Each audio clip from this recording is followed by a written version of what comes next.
Assalamualaikum warahmatullahi wabarakatuh. Jumpa lagi dengan saya Fri Sudaryanto seperti biasa di kasus Jalan Jagat Subang subuh ini.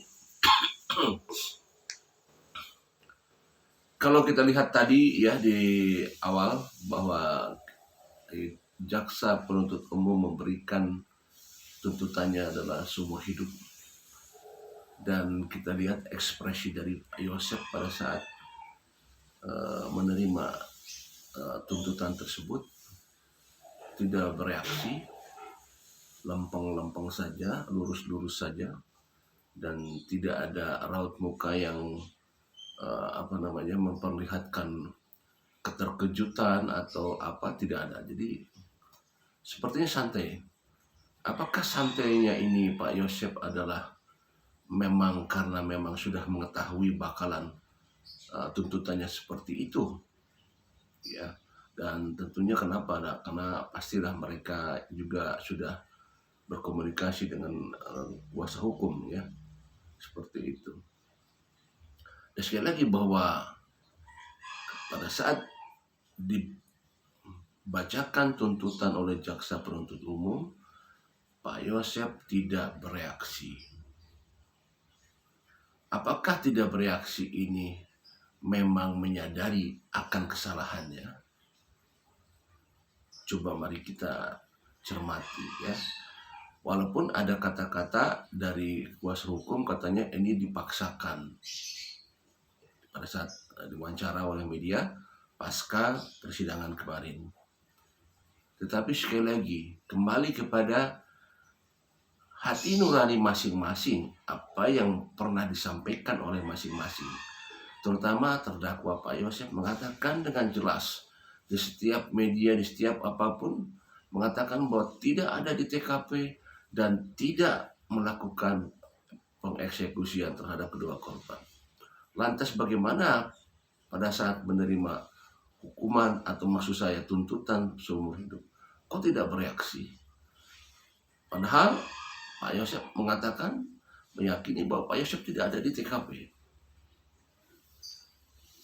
Pak Yosef tidak melakukan pengeksekusian. Tetapi sekarang kenapa kok tidak bereaksi? Apakah mungkin bisa saja nanti akan ada pledoi, pembelaan, ya, seperti itu. Ya, kita hanya melihat sekali lagi yang kita bahas ada sekarang ekspresi dari Pak Yosef. Jadi tidak ada kaget, tidak ada sesuatu hal yang mengerutkan dahi dan lain sebagainya. Lempeng aja kalau kita lihat tadi ya wajah dari Pak Yosef. Sementara juga kalau kita lihat pada saat sebelum masuk persidangan, begitu Pak Yosef berteriak-teriak di tahanan sementara, ya, menjelang masuk ruang sidang, begitu banyak statement-statement yang dikeluarkan kepada para media, ya, termasuk katanya ada suatu kertas yang diperlihatkan juga oleh Pak Yosef, dan itu katanya akan nanti dibuka di persidangan, di pledoi, katanya seperti itu, ya. Ya, kita tunggu saja nanti seperti apa. Tapi yang jelas bahwa sepertinya bahwa melihat daripada gestur Yosef, Pak Yosef seolah-olah memang sepertinya, ya, sekali lagi seperti memang sudah mengetahui bahwa bakal hasilnya seperti itu, tuntutannya seperti itu, ya, tidak ada kekagetan. Jadi permasalahan juga memang, padahal kalau memang kita lihat, ya, kalau kita lihat daripada jaksa penuntut umum bahwa tidak ada keringanan, kemudian hal-halnya begitu banyak hal yang memberatkan, dan termasuk ini pasalnya ada perencanaan, pembunuhan berencana. Emang ini seyogianya memang hukuman mati. Tetapi sekali lagi masalah hukuman mati memang ini tidak dengan hak asasi manusia, ya. Dan sebenarnya kalau kita gini, ya, kembali lagi kepada acuan sebenarnya. Apa sih dengan adanya hukuman mati, hukuman seumur hidup, hukuman 20 tahun penjara, hukuman 5 tahun dan lain sebagainya? Apa sih sebenarnya itu latar belakangnya? Kan latar belakangnya adalah biar membuat efek jera para pelaku kejahatan. Kan itu kan konteks utamanya, itu adalah membuat efek jera terhadap pelaku kejahatan dan memberikan juga gambaran kepada masyarakat bahwa ini loh hasilnya jika melakukan suatu kejahatan, memberikan suatu pelajaran seperti itu kepada masyarakat. Kan intinya itu. Tapi yang lebih utamanya efek jerak. Tetapi kembali lagi bahwa ternyata dengan adanya katakanlah hukuman mati seperti itu juga tidak memberikan efek jerak, ya. Nah, seperti apalagi berkaitan dengan adanya hak asasi manusia untuk masalah hukuman mati, apalagi katanya aturan KUHP baru juga diberlakukan akan ada seperti itu. Kita tahu kasus Sambo kemarin, ya, seperti itu. Nah, oke, sekarang keputusannya adalah keputusan dari jaksa penuntut umum kasus Subang ini adalah seumur hidup. Apakah akan sama peristiwanya dengan kasus Sambo?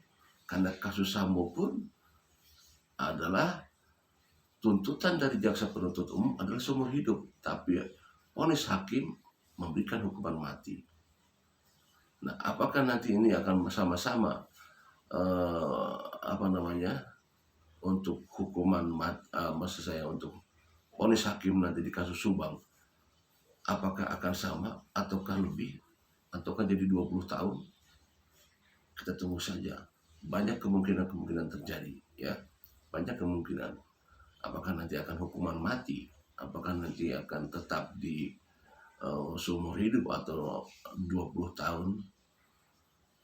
Ya, kalau lihat dari daripada keterangan-keterangan sih memang tidak ada yang meringankan sama sekali, dan tidak ada kooperatif, tidak ada usaha untuk minta maaf dan lain sebagainya, membuat ricuh di masyarakat dan lain sebagainya.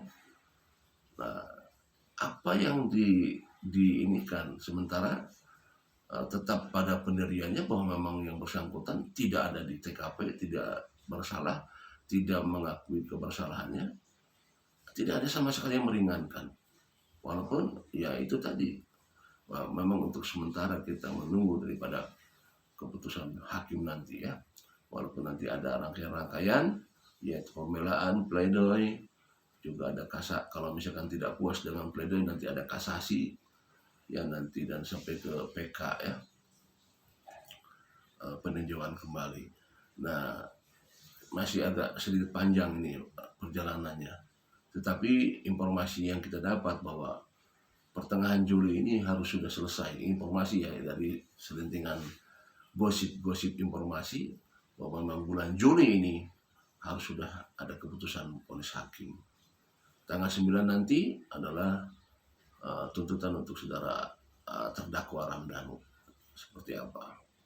Emang kalau untuk terdakwa Ramdhanu mungkin kita tidak akan terlalu tidak akan terlalu heboh lah, ya, karena sudah akan diduga apa yang akan diberikan tuntutan gitu, ya, karena dalam Ramdhanu kan tahu kita semua di bawah pengawasan LPSK, kemudian jadi JC, Justice Kolaborator, jadi kemungkinan kita tidak terlalu heboh untuk penantian seorang Ramdhanu tuntutan ini. Yang kita tunggu adalah memang kemarin adalah Pak Yosef, karena memang ya kita ketahui sampai sekarang belum ada pengakuan gitu. Apakah layak dengan seumur hidup? Apakah layak dengan seumur hidup? Suatu pertanyaan. Assalamualaikum warahmatullahi wabarakatuh.